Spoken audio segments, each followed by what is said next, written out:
Next week is very exciting because we have A-League men's teams returning to competitive action in the Australia Cup playoffs.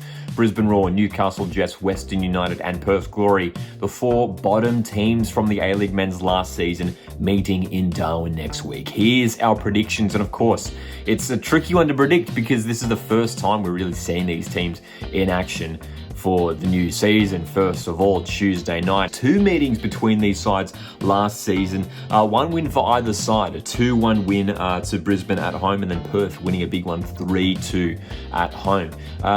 Two teams with head coaches who have recently taken over in their roles. I mean, Ruben Zakovic came in late last season, but this is the first full preseason for Ruben Zakovic at Brisbane Roar, who of course is, was the former head coach of Perth Glory a couple of years ago.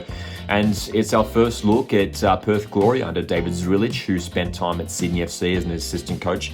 A lot of excitement around David Zrilic and what he's going to bring to Perth Glory. They've gone through a lot of change, and it's going to be really interesting specifically to see how Perth Glory line up in this match. But let's talk about those lineups now and possibly how we could see them line up, because that's one of the interesting talking points heading into these playoff games. First of all, for Brisbane Roar, here's how I think they could line up.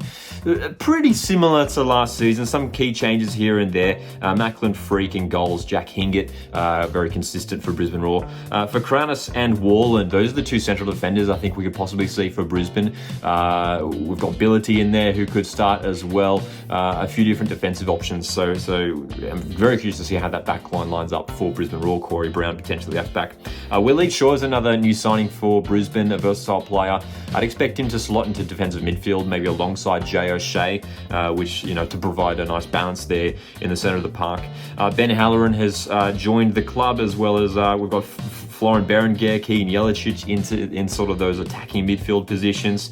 Jelicic potentially playing on that left-hand side. And then Thomas Waddingham, probably an easy option up top. He was the main striker for Brisbane last year. Had a great Australia Cup run last time around. Of course, we can't forget Brisbane Roar made it to the final last time around. Tom Waddingham scored a handful of goals on that run to the final. For Perth Glory, here's how we could potentially see them line up. And this is based off the lineup that they fielded in a friendly match against Armidale that they played last week. Ollie Sale in goals, Josh Risdon at right back. Potentially the centre-back pairing of Majeka Dumni and Lockie Barr, who has joined the club in the off-season, as well as Hamzaoui potentially at left back, another new player arriving at the club. Curious to see how this midfield setup looks for Perth Glory, but they have signed so many midfielders in this off-season. I'd expect them to play with three central midfielders, potentially Mustafa Amini, Brandon O'Neill, Tarish Gulmulka's there as well. We know they've brought in some players from MPL level, Nicholas Pennington in from Wellington Phoenix as well. There's so many options. And then potentially a front three, if that's the system that they do indeed play. Carluccio, Taggart and Faisal, another one of these players who they've brought in from rivals MacArthur SC. So again, this is totally sort of speculating here. The formation could be completely different. Very curious to see what David Zrilic does specifically at Perth Glory. My prediction for this one, though, I'm going to expect goals. I think for this Perth Glory side, it might take a little bit of time just to get all these new players gelling together. A little bit more consistency in that Brisbane Roar lineup. I'm going to go for a 3-2 win to Brisbane Roar. Let's talk about the next game now, though. Newcastle Jets, Western United, two sides who again struggled a bit last season, and some new faces at both clubs. Three meetings between these teams last season. Western United losing at home early on the season, Jets picking up a big away win, and then winning against Western at home as well, the Jets. And then later on the season, Western United did pick up a 2-0 win.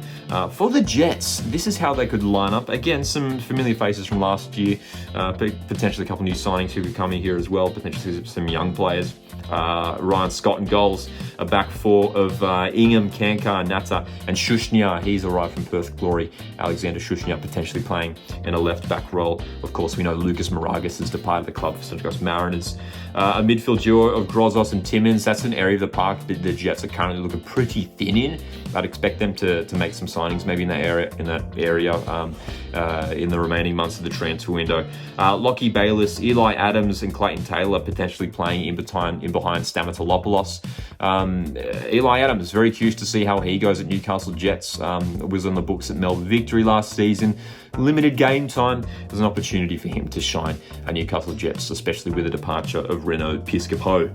Western United, again, some familiar faces from last season.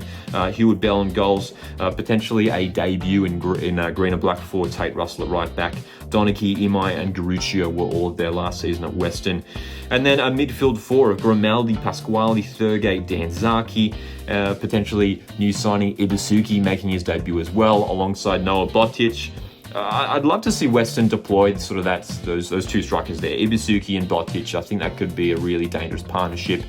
You've got someone like Hiroshi Ibusuki who's really going to provide a real goal threat, especially aerially with his height, and Noah Botic playing off him as well.